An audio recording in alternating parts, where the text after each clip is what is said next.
Alright guys, welcome back to the channel. Today we are going to be talking about what I think is the most important skill to cultivate both as an athlete, as a coach, or anyone that is interested in progressing their training seriously. This skill is not how strong you are, how fast you can run, how long you can run for. Those things are all super helpful as an athlete, but the skill that we are talking about today is actually self-awareness.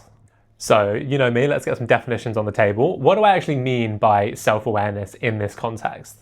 So self-awareness can be a lot of things, but I think at its root, it all comes down to honesty. In a lot of cases, it can mean listening to your body, but not necessarily letting it make all of the training decisions for us. For instance, some days you come in and you are just not going to want to train. You're going to feel really heavy. You're going to feel really sluggish. It's going to happen. This doesn't mean that you shouldn't train. Other days, you're going to feel really, really good, but you might be tempted to take some slightly egregious or unreasonable jumps in your working sets. Maybe you're trying to PR at a time that isn't necessarily the most well-advised.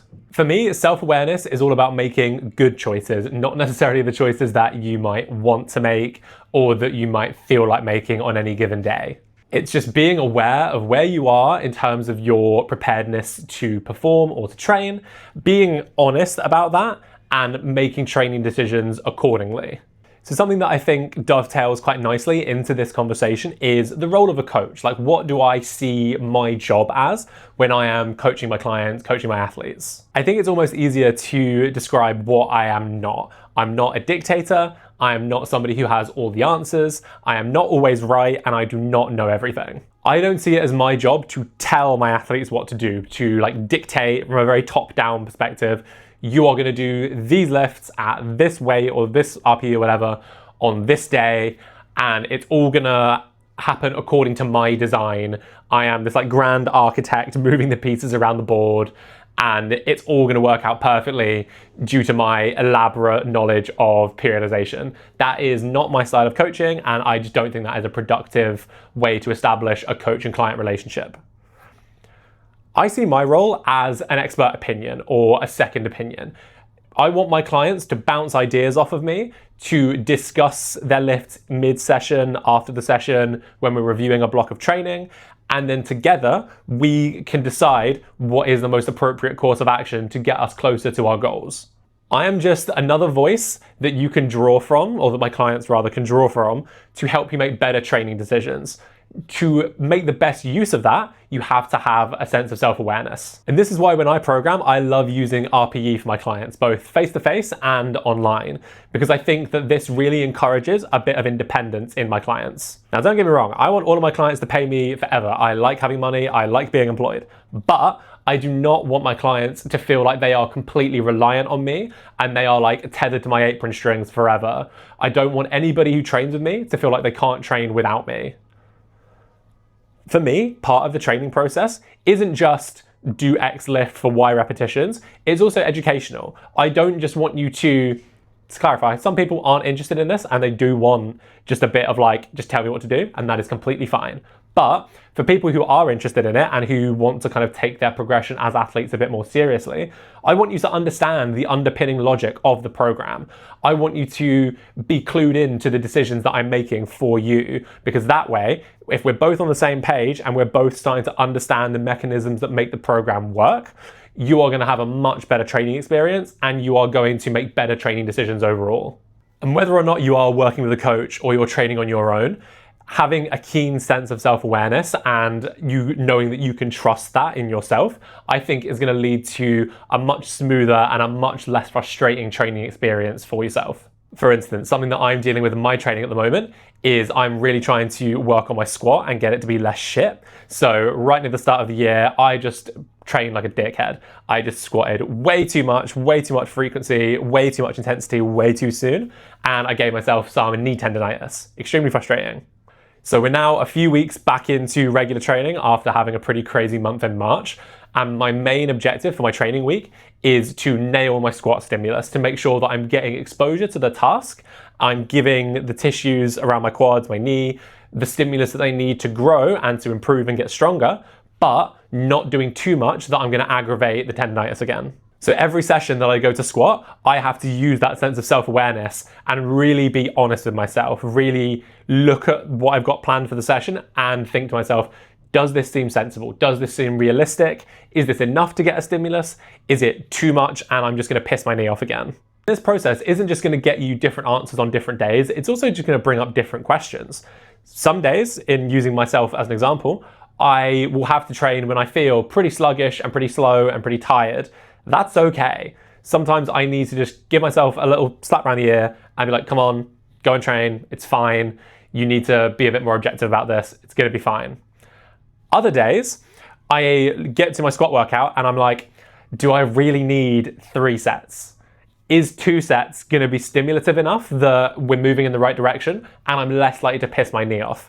A lot of the times it is about doing the opposite of what you emotionally want to do in order to make sure that your training is gonna be smoother, less painful, and generally keep trending in the right direction with less friction. Like I said, it all comes back to honesty. Whenever you're faced with a dilemma or even just like a choice in your training, ask yourself, is the thing I want to do really genuinely in my heart of hearts, do I believe it's gonna get me closer to that squat PR, that 5K, best time, whatever goal it is what I'm gonna do gonna get me closer to that?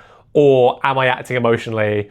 And if I take a step back and remove myself from it, am I gonna have a bit better shot if I back off or whatever the answer is? It's really easy for me to do this with my athletes and my clients because I am that detached voice. Like I said earlier, I see my role as a second opinion that people can bounce ideas off of so we can make sure you make the best training decisions possible.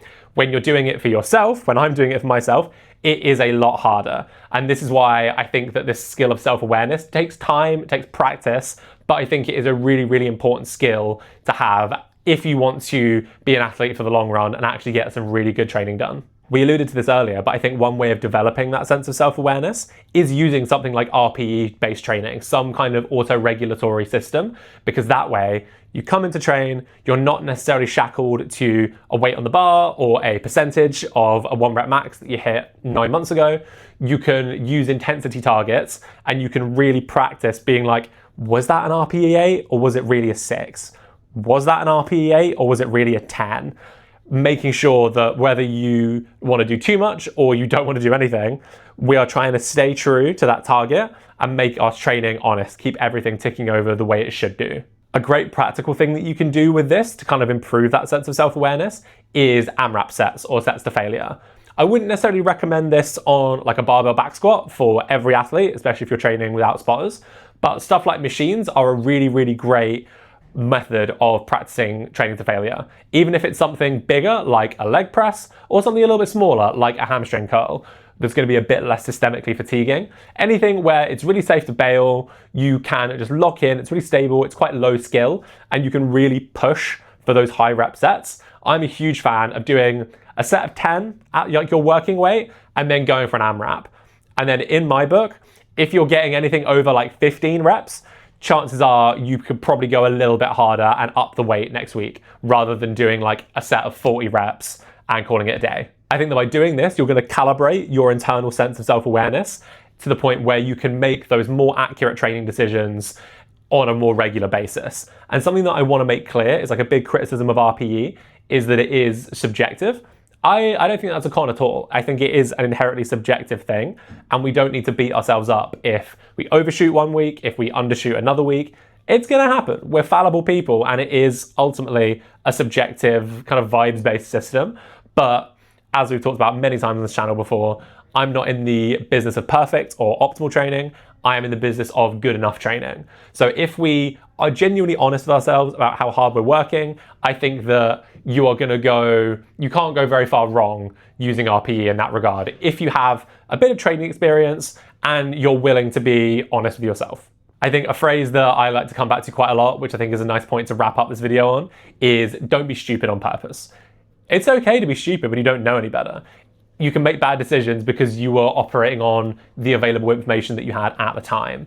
When you know better, when you understand the principles a bit more, you probably don't have as much of an excuse to make those bad decisions. For instance, for me, I would love nothing more than to go and just rip a bunch of heavy singles on squats, do crazy leg extensions and hack squat sets, and just absolutely obliterate my quads.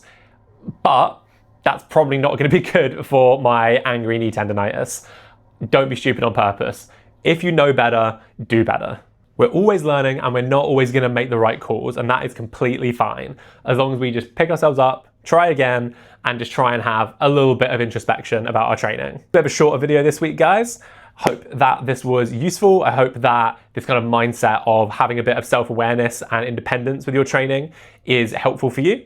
If you want a little bit of help with your training, if you find it pretty difficult to be objective and to kind of step back and be detached from the outcomes of your training, I have online coaching slots available right now. You can fill out an application in the link in the description, or you can message me on Instagram, which is also linked in the description.